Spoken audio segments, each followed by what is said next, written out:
தோனின்ற ஒரு cricket player உங்களுக்கு தெரியும்.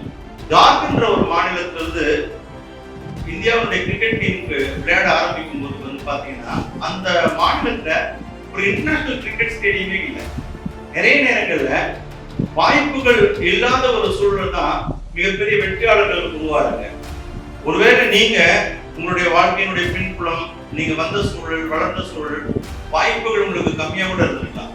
வாய்ப்புகள் என்ற சூழலை கூட நீங்க இந்த இடத்துல வந்து என்ன பண்ணிருக்கலாம், இந்த ஒரு வாய்ப்பை தேடி நீங்க படித்து கொண்டு இருக்கலாம். தோனி கிடைத்த அந்த வாய்ப்பை என்ன பண்ணாரு, பயன்படுத்திக் கொண்டார். மிகப்பெரிய வெற்றியாளராக இந்தியாவுடைய பெஸ்ட் கிரிக்கெட் கேப்டனா வந்து ரிட்டையர்ட் ஆறாரு. கரெக்டா இல்லையா?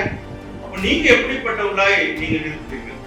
ஐயோ எனக்கு வாய்ப்பே கம்மியா இருக்கு, வாய்ப்பே இல்லை அப்படின்னு சொல்லிட்டு அந்த தோல்வியிலிருந்து நம்ம விடுபடாம அந்த குடும்ப சூழலையே நினைச்சுட்டு நம்ம வந்து கஷ்டப்பட்டு இருக்கோமா, இல்ல அந்த இருக்கக்கூடிய சூழலிருந்து நம்ம வந்து விடுபடுறதுக்கான முயற்சிகளை நம்ம